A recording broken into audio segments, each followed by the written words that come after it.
Tak tinggal ngulang shift dulu ya, Mas. Yuk, yuk, makasih. Yuk, yuk.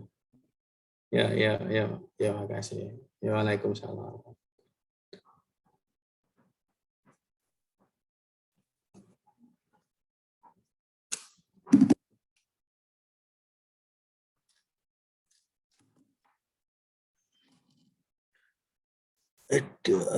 Assalamualaikum warahmatullahi wabarakatuh. Waalaikumsalam warahmatullahi wabarakatuh.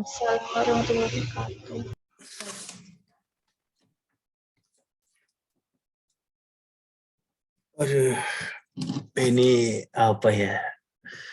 Diawali dengan cerita-cerita ringan dulu ya, biar enggak sepaneng kuliah. Mbak Aulia? Iya, Bapak. Biasanya kalau Bapak Ibu dosen apa? Pembukaan kayak gini yang disampaikan untuk motivasi. Maaf, Bapak, suaranya putus-putus. Aduh, suaraku putus-putus sih. Di sini sedang hujan, Bapak. Oh iya, tapi suaraku jelas. Masih putus-putus?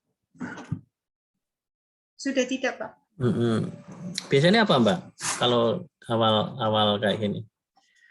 Motivasinya apa? Ada nggak?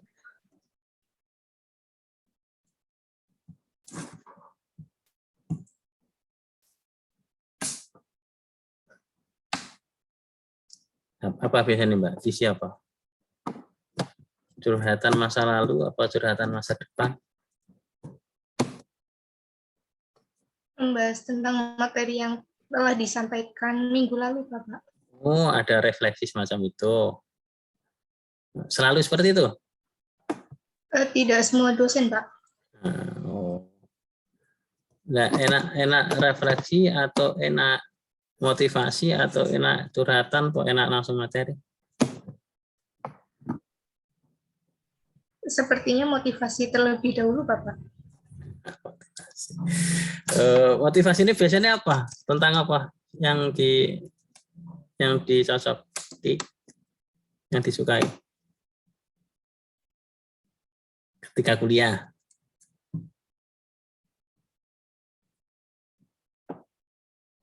Ada cerita ketika kuliah atau perjalanan hidup?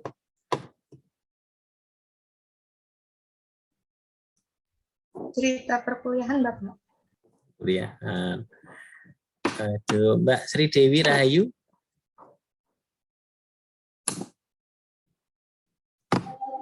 Iya, Bapak. Sama cerita tentang perkuliahan masa lalu dosen gitu. Iya, Bapak. Saya sudah pernah cerita belum tahu di kelas ini? Sudah. Ya. Mawati?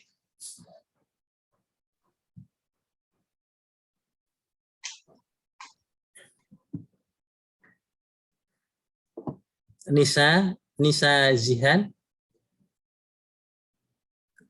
Iya, Bapak. Ceritanya tentang apa? Enak ini. Tentang perkuliahan aja, Pak. Tentang materi perkuliahan maksudnya? Bukan apa yang tadi kata teman-teman. Oh, tentang masa kuliah dosennya gitu? Iya, Bapak. Oh, kalau tentang kuliah, ini saya sudah mau ujian ini. Sudah mau ujian tertutup. 4 tahun lebih, 4 tahun setengah Pak ya? Ya 4 tahun lah, 4 tahun lebih sedikit. Lebih ini 4 tahunnya itu bulan Oktober kemarin. Ya lebih 2 bulanan. 4 tahun atau 5 tahun ya? 2018, 19, 20, 21, 4 tahun. Ini sudah mau ujian, sudah mau daftar ujian tertutup. Aduh, ya. Dulu yang sudah saya ceritakan apa? Kalau masa lalu saya tentang kuliah apa? Pengalaman hidup, Pak. Hah? pengalaman hidup Bapak waktu itu semenjak perkuliahan terus bisa ngedapetin istri Bapak itu seperti apa? Istri ya. Ya gini, itu ada yang satu yang saya sembunyikan ya. Ada satu yang saya sembunyikan. Saya tuh dulu termasuk anak yang soleh itu dulu ya. Kalau sekarang agak nakal sedikit. Ya, sekarang agak nakal sedikit. Jadi mau jadi orang yang istiqomah itu memang berat.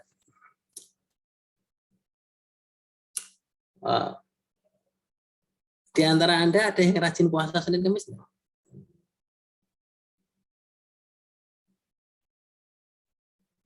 Ada nggak? Mbak Ayunda Putri? Iya, Bapak. Puasa Senin Kamis nggak? Enggak, Bapak, ini lagi halangan. Nggak biasanya kalau pas nggak lagi berhalangan kok. Enggak nentu, Bapak. Kalau Aulia Nur Jahara? Terkadang Bapak. Terkadang. Ya, kalau Nurul Faizin,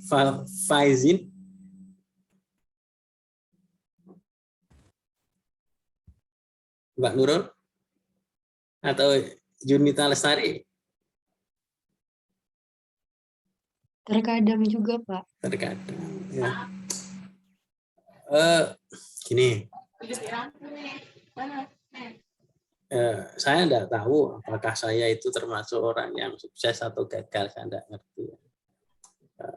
Sukses dan gagal itu kan yang menilai orang lain.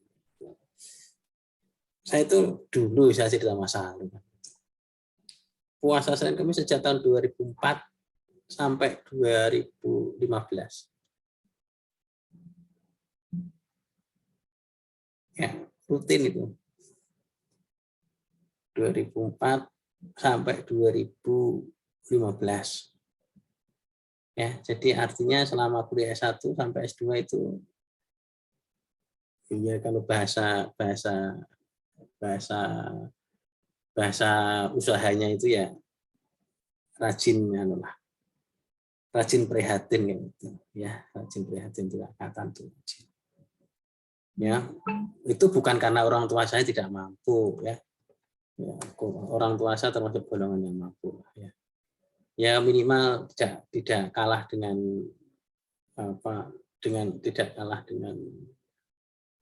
orang-orang yang sekolah di kesehatan gitu.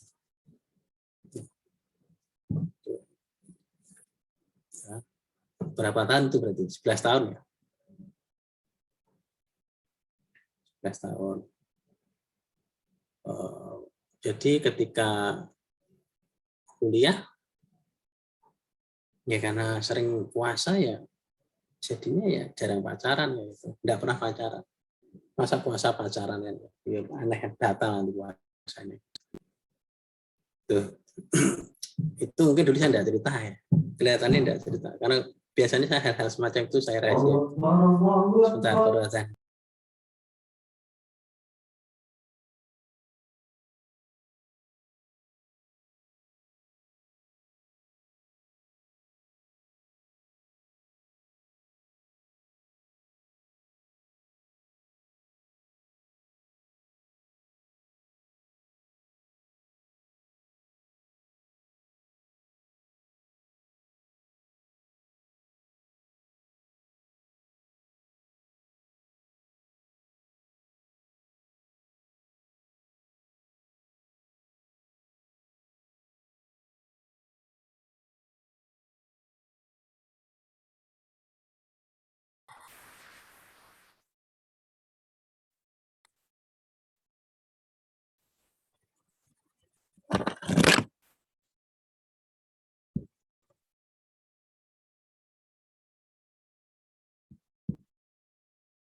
Ya, jadi itu sisi lain saya gitu.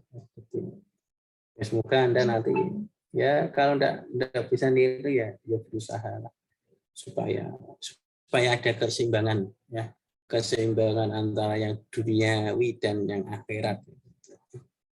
Ritual seperti itu bukan untuk mempermudah tercapainya cita-cita, bukan ya. Tapi ya sekedar supaya kita lebih sabar ya, tidak mudah emosi ya, selalu menyikapi suatu keberhasilan dan kegagalan itu sebagai bagian dari kehidupan gitu. Selalu optimis ya gitu, karena akan selalu ada pertolongan dari Tuhan gitu. Ya, itu. Jadi bukan ritual untuk cepat kaya atau jadi pandai, itu tidak. Ya. Dan itu kelihatannya loh ya, yang mempermudah ya jalan kehidupan saya. Mempermudah ya. Kalau jadi orang kaya ya enggak saya ya, tapi enggak jadi orang susah juga kan ya enggak. Ya. Ya, alhamdulillah ya pendidikan cukup ya, tidak paling rendah dan tidak paling tinggi kan. Jadi ada keseimbangan. Ya Mbak Aulia Nur Zahra ya. Iya, Bapak. Ya. Terus ini kan ini cerita tentang etika ya. Ini kan kemarin kan baru rame-ramenya tentang tindakan tidak senonoh atau apa ya? Ya dosen terhadap mahasiswinya. Kebetulan ini kan kelasnya kan banyak wanitanya yang cantik kayak gitu ya. Jadi nanti hati-hati ya, jaga diri ya. Dosen itu manusia ya. Dan setiap manusia itu tempatnya bersalah dan tempatnya dosa kan. Jadi dosen pun bisa berlaku yang aneh-aneh. Jadi kalau itu contoh kasusnya adalah waktu skripsi kayak gitu ya. Ya sebenarnya tidak hanya skripsi saja. Assalamualaikum warahmatullahi.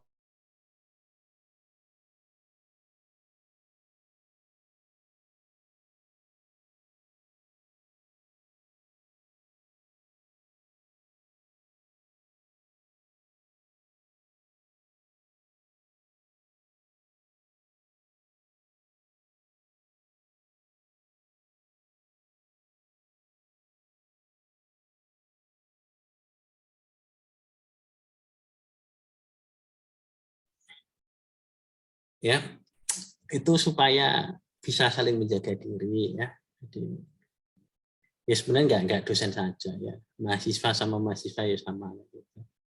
Jadi itu isu yang sebenarnya gimana ya, saya selama kuliah sejak tahun 2005 sampai sekarang belum pernah sih di kampus-kampus tempat saya kuliah itu kemudian terjadi peristiwa semacam itu ya, karena saya tidak tahu atau memang tidak pernah ada atau memang terjadi, saya tidak tahu dan tidak paham.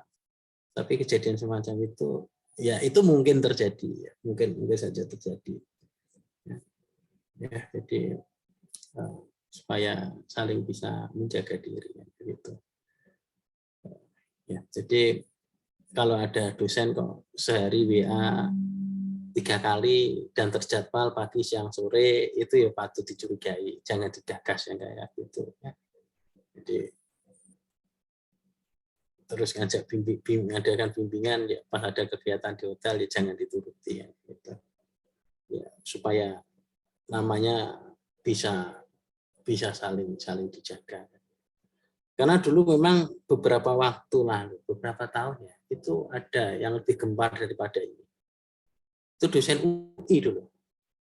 Itu mahasiswanya hamil, sampai hamil. Itu pernah terjadi memang. 3-4 tahun yang lalu mungkin, ya, di Universitas Indonesia itu.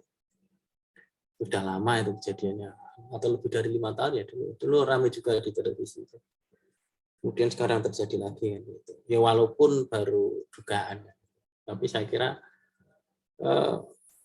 mahasiswinya universitas kan banyak yang cantik kan gitu. Jadi kalau ada dosen yang aneh-aneh kayak gitu, jangan dikasih akses itu.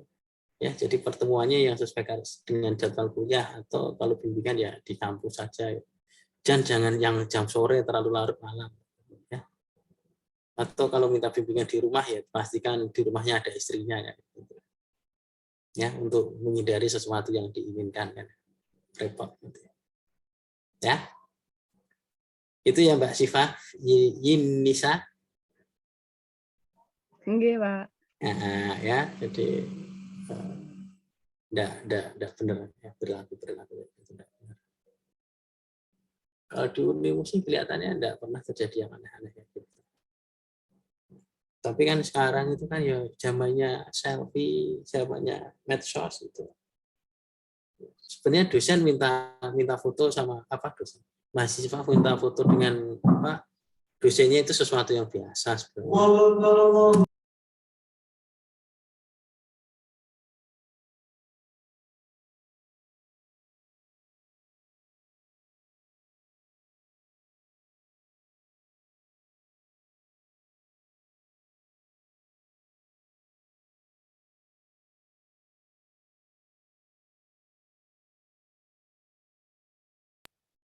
Jadi mahasiswa foto dengan dosennya itu sebenarnya ya sesuatu yang biasa sebenarnya. Tapi ya kalau fotonya milih tempat ya di tempat wisata, ngajak sampai beli ke baju, beli ke apa jam tangan, beli ke kalung, itu ya kebablasan gitu. Apakah ada semacam itu Pak? Ya saya belum tahu, tapi kemungkinan seperti itu ada enggak? Ya ada. Kemungkinan seperti itu ada. Makanya perlu saling berhati-hati. Tuh, silahkan kalau ada pertanyaan untuk yang awal tadi, motivasinya apa juga nggak ngerti ya. Tadi ada yang bertanya apakah kuliah itu harus dapat IPK tinggi, saya jawab enggak ya. Apakah kuliah itu harus jadi orang pintar? Ya enggak juga gitu. Terus kuliah itu apakah harus lulus tepat waktu? Ya dia enggak juga kayak gitu. Nah, terus gimana? Ya enggak usah jadi orang pintar, yang penting hari ini lebih baik ya daripada hari kemarin. Ya, dan hari esok lebih baik daripada hari ini gitu. Ya, lulus juga tidak harus tepat waktu, yang penting sudah waktunya lulus ya lulus kan gitu. Terus kemudian apakah harus jadi orang yang paling pintar? Ya enggak harus. Apakah harus jadi orang sukses? Ya sebenarnya kesuksesan itu masing-masing orang punya ukuran sendiri-sendiri. Itu ya. Silakan kalau ada pertanyaan satu atau dua. Kalau tidak ada, kalau mau presentasi sebentar saja tidak apa-apa.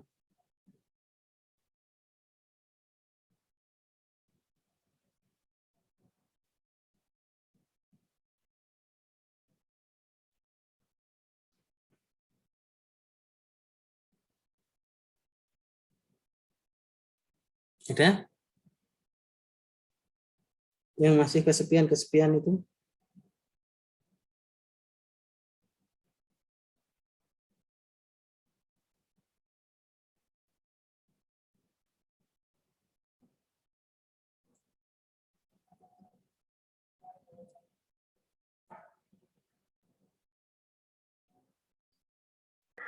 Bapak, saya izin bertanya terkait motivasi tadi. Pas SMA saya punya guru, dia itu guru matematika, perempuan. Nah, dia itu juga menjabat sebagai dosen. Nah, pas saya SMA tuh, dia itu kerjaannya cuma tidur. Jadi tuh kalau misalnya matematika, kita cuma disuruh kerjain soal, terus disuruh maju ke depan dan langsung dapat nilai. Nah, yang jadi pertanyaan saya itu, apakah di sini kan kita waktu itu nilai kita Pak rata-rata jelek gitu kan Pak, nilai matematika. Nah, kita tuh jadi sasaran salahan gitu loh Pak. Jadi apa kita benar-benar yang salah atau gurunya ya Pak? Padahal gurunya itu gurunya baru putus sama pacarnya itu berarti. Atau baru berantem sama suaminya. Nah, terus gimana Mbak? Mbak Susi? Kalau dibilang berantem, masa berantemnya setiap masuk pelajaran, Pak? Kamu belum merasakan kehidupan wanita seutuhnya, ya? wanita itu kan nanti kalau sudah nikah belum itu gurumu? Sudah punya anak. Wanita itu Mbak, nanti kalau sudah punya anak itu repot ya. Kalau enggak punya pembantu, pagi-pagi sudah bangun ya, terus bangun masak ya, nyuci piring ya, ngepel lantai ya, terus kemudian mandiin anak ya, nyiapkan sarapan suami dan anak. Itu satu ya. Kemudian tadi kan dia guru sekaligus dosen.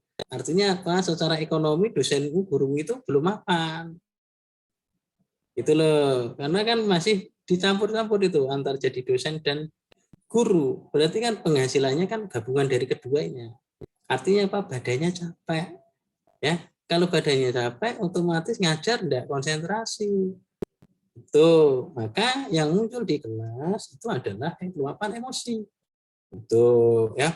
Memang wanita itu nanti kalau sudah berkeluarga ya, memang beban yang ada di pundaknya lebih berat daripada laki-laki. Ya, itu. Nanti Anda pun juga akan merasakan, apalagi kalau punya suami tidak perhatian. Misalnya masak sendiri, ngepel sendiri, cuci piring sendiri, mandiin anak sendiri ya. Isinya nanti kan jengkel, tambah jengkel, atau jengkel kali jengkel, atau jengkel dibagi jengkel, ketemunya jengkel banget kan gitu. Ya, itu Mbak Susi Putri, itu dari sisi psikologisnya. Ya, kemudian dari cara mengajarnya, ya cara mengajar sebenarnya eksak dan ilmu sosial seperti saya PPKN itu sebenarnya dua hal yang berbeda. Ya, dua hal yang berbeda. Jadi kalau eksak seperti saya ini ya pakai presentasi itu kan sebenarnya cuma untuk menggali apa? Menggali pemahaman mahasiswa terhadap satu kajian materi. Dosen juga harus tetap memberikan penjelasan tambahan dan begitu. Nah, ilmu matematika itu kan sebenarnya juga agak gini. Matematika itu kan rumusnya sebenarnya selalu sama. Ya, selalu sama. Cuman yang jadi masalah adalah matematika itu kalau tidak dilatih, kalau dia diberikan tugas berulang-ulang juga tidak akan bisa. Ya, itulah yang kemudian membuat seorang siswa atau mahasiswa matematika itu kemudian menjadi jenuh. Kan gitu, ya. Karena matematika itu kan didampingi saja tidak cukup, berlatih saja tidak cukup kan kayak gitu. Karena berlatihnya pun juga harus dibutuhkan ketekunan supaya apa? Supaya rumusnya hafal. Kan matematika itu tanpa hafal rumus tidak akan bisa ngerjakan. Saya ini jujur, dulu SMP SMA, kalau nyontek itu saya nyonteknya matematika. Kalau yang ilmu bahasa, yang ilmu sosial itu tidak nyontek. Tapi kalau matematika selalu nyontek. Ya, karena apa? Saya susah menghafalkan rumus. Karena aktivitasnya cuma angon wedu saja, membala kambing saja. Susah ya. Ya, jadi itu cara ngajarnya ya memang enggak strategi itu kan sebenarnya bisa jadi strategi A bisa diterapkan di satu kelas, bisa jadi strategi yang sama tidak bisa diterapkan di suatu kelas kan gitu. Karena apa? Situasi dan kondisinya berbeda-beda. Ya, terus apakah ada yang salah dengan guru itu? Ya ada ya karena kurang bisa memperhatikan kondisi psikologis siswanya. Sehingga antara apa yang dipikirkan oleh guru dan apa yang diharapkan oleh siswa itu tidak nyambung.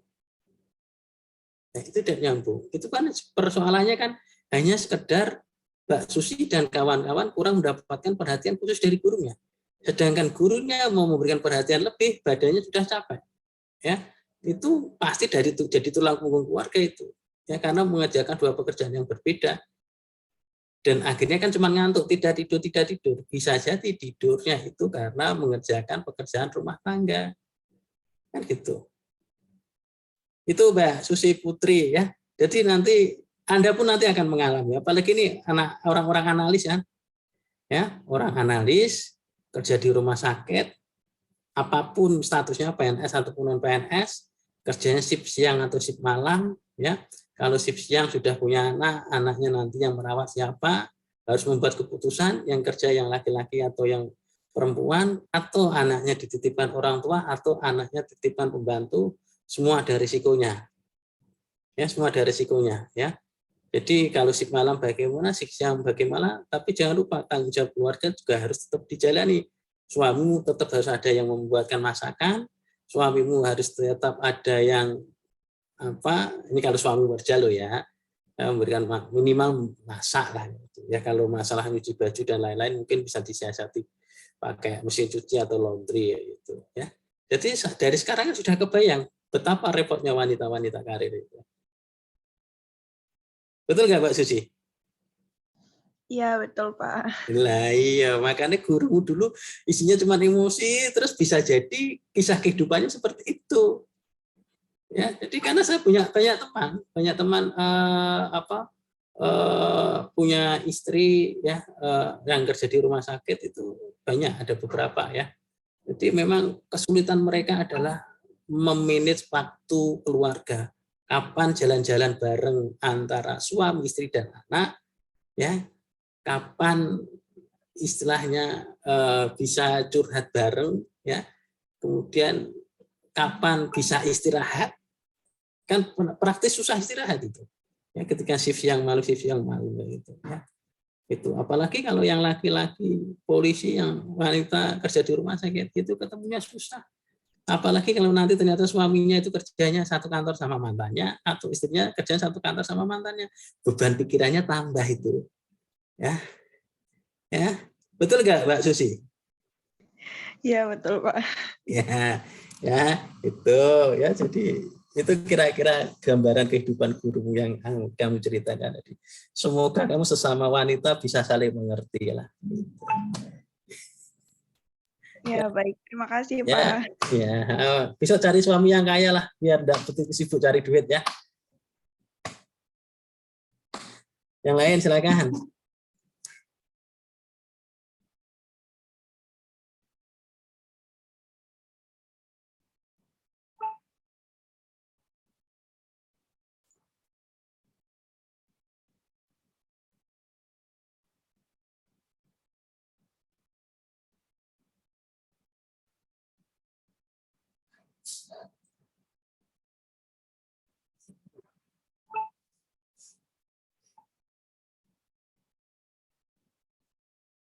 Ada lagi silakan. Kita santai saja lah, materinya belakangan tidak apa-apa. Yang penting pembinaan psikologis dan rohani itu.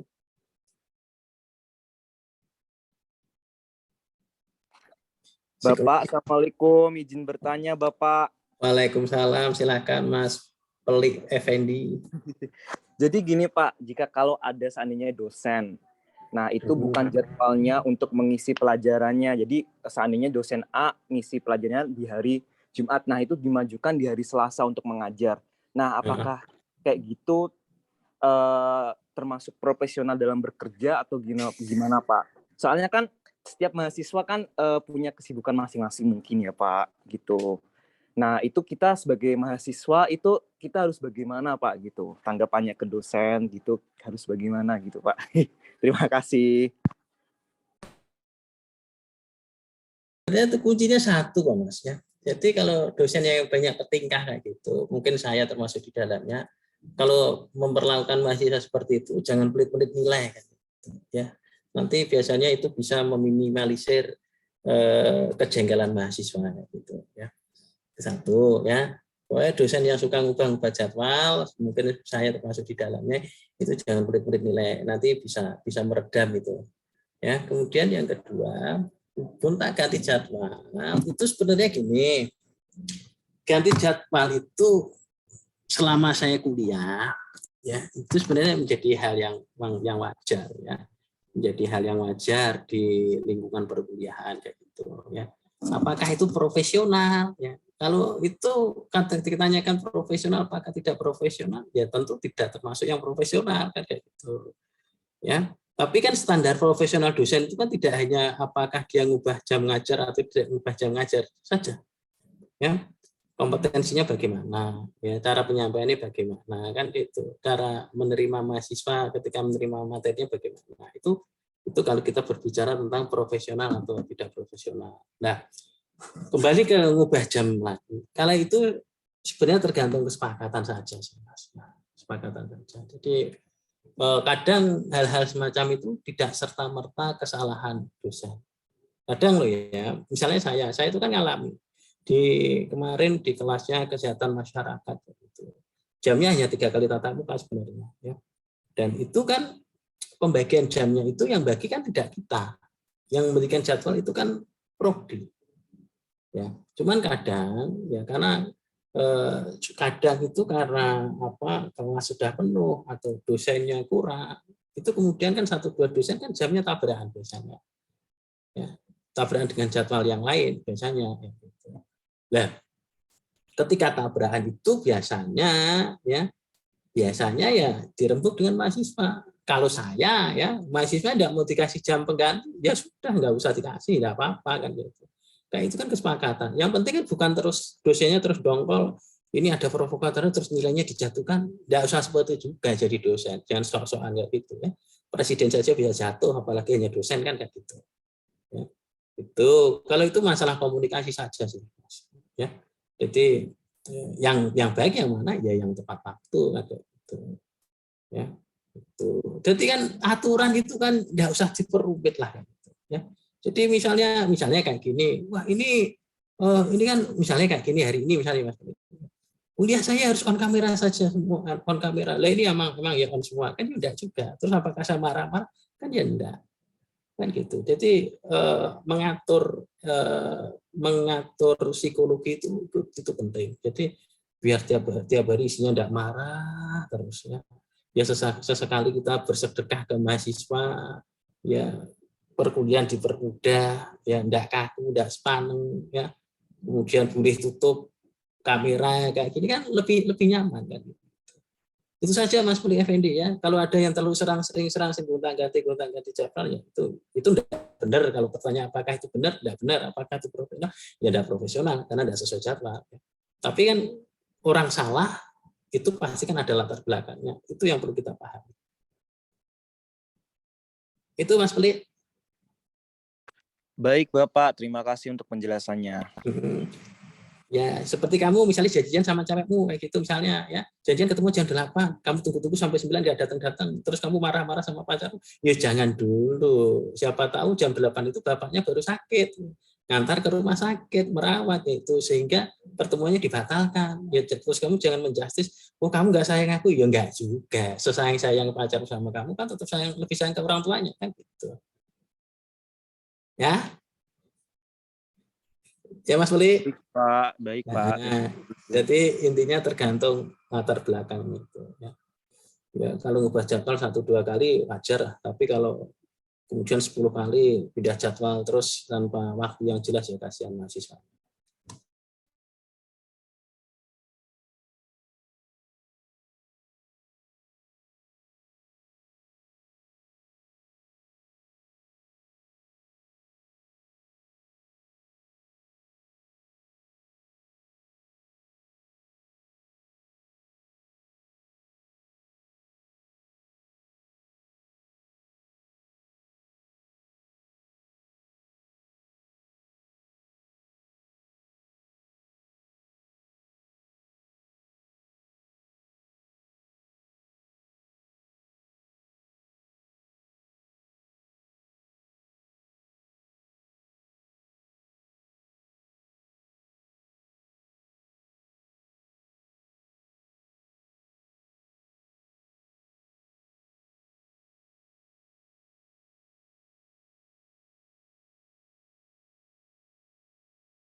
Ini materinya tentang apa? Penegakan HAM ini.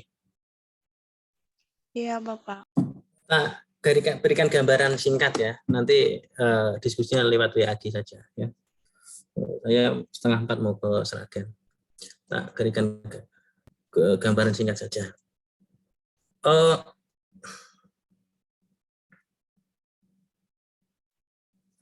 Hukum dan HAM. Ya. Hukum dan HAM itu sebenarnya kan dua bahasan yang berbeda. Ya. Ini yang minggu kemarin yang hukum sudah. Ini penegakan HAM. Ya. Jadi HAM itu ya penegakan HAM itu nanti kamu belajarnya undang-undangnya ada di Undang-Undang Nomor 39 Tahun 99. Ya, jadi HAM itu kan hak dasar, hak asasi manusia yang paling dasar, yaitu yang sebagai fitrah dari Tuhan, maka tidak boleh dilanggar. Gitu. Kalau dilanggar maka ada konsekuensi hukumnya. Gitu. Nah, pelanggaran HAM itu kan ada pelanggaran HAM kemanusiaan dan ada pelanggaran HAM berat, ya, atau ada pelanggaran HAM biasa. Ketiga-tiganya memiliki konsekuensi yang berbeda. Ya. Jadi, pelanggaran kemanusiaan, pelanggaran HAM berat itu bisa dihukum mati. Tapi kalau pelanggaran HAM biasa, paling ya penjara. Gitu. Nah, yang perlu Anda ketahui, ya ini sedikit saja, sama-sama bunuh orang. Ya, misalnya Anda di jalan berantem terus Anda tusuk orangnya mati, itu satu. Yang kedua ada kejadian kamu putus patah hati kemudian merencanakan membunuh mantanmu untuk dengan keluarganya, itu dua peristiwa yang sama-sama membunuh tapi pasalnya beda. Yang satu pelanggaran HAM biasa, yang satu pelanggaran HAM berat. Ya, kenapa? Yang satu yang bunuh itu paling penjaranya 15 tahun, ya. Karena dia ada niat langsung bunuh. Tapi kalau sudah direncanakan secara sistematis, ya, kemudian membunuhnya dengan cara diseret-seret pakai sepeda motor, atau yang kejadian di Jakarta kemarin satu rumah itu dibakar, ya, itu pelanggaran kemanusiaan. Ya. Hukumannya bisa sampai mati. Itu. Atau membunuh kelompok orang satu etnis dengan cara meracuni secara sistematis dengan tujuan menghilangkan garis keturunannya, menghabisi etnisnya, itu namanya pelanggaran HAM berat genosida. Ya, pembunuhan, penghabisan etnis yang dilakukan secara terencana. Ya, itu juga merupakan pelanggaran HAM berat. Nah, Mas Mbak, banyak kasus-kasus pelanggaran HAM di masa lalu, ya, yang kemudian baru terungkap di masa sekarang. Pelanggaran HAM di masa lalu kemudian hukumannya baru sekarang. Kenapa bisa seperti itu? Ya, karena di aturan perundang-undangan hak asasi manusia itu berlaku asas retroaktif, berlaku surut. Jadi peristiwa-peristiwa pelanggaran sebelum undang-undang itu dibuat tetap bisa diadili. Ya, itu hak asasi manusia itu seperti itu. Jadi berlaku asas retroaktif. Maka ya kalau Anda lihat di media Prabowo, Wiranto, itu kan selalu dikejar-kejar tentang peristiwa hak asasi manusia. Ya. Jadi kenapa orang-orang yang tidak suka itu langsung selalu mengejar? Ya, karena kalau itu bisa terbukti bisa diproses. Tapi kalau tidak terbukti tidak ada masalah. Ya, karena undang-undang tentang HAM di Indonesia itu kan baru ada di tahun 99. Ya, termasuk peristiwa G30 PKI. Gitu, ya. Karena itu kan korbannya banyak, dan itu kemudian terbukti sebagai salah satu pelanggaran HAM, itu orang-orang di balik peristiwa itu bisa dipenjarakan. Gitu. Tapi kalau tidak terbukti, ya tidak bisa diproses. Itu ya. Silahkan dilanjutkan di WA Group. Ya, lanjutkan WA Group saja. Ya, itu kan banyak yang tidak muncul, itu artinya apa? Saya positif thinking saja, Anda kesulitan sinyal. Ya, gitu, ya. biar bisa aktif di perkuliahan, silahkan yang paling simpel pakai WA Group, ya pakai WA Group saja, tidak masalah. Itu ya. Halo? Baik, Bapak. Ya, silakan. Ya, aktif semua. Kalau bisa diberondong satu mahasiswa satu pertanyaan ya, biar penuh itu nanti catatannya ya. Kalau lapar sambil makan kayak gitu. Yang jelas ini bukan pelanggaran hak asasi manusia. Tidak ada niat khusus menjatuhkan satu mahasiswa dengan cara memberikan banyak pertanyaan ya. Kalau mau dikatakan pelanggaran hak asasi manusia ya bolehlah, tapi pelanggaran hak asasi manusia yang kecil-kecilan kayak gitu. Ya, sekian, terima kasih. Wassalamualaikum warahmatullahi wabarakatuh. Waalaikumsalam warahmatullahi wabarakatuh. Terima kasih Bapak. Terima kasih Bapak. Waalaikumsalam. Terima kasih, Pak.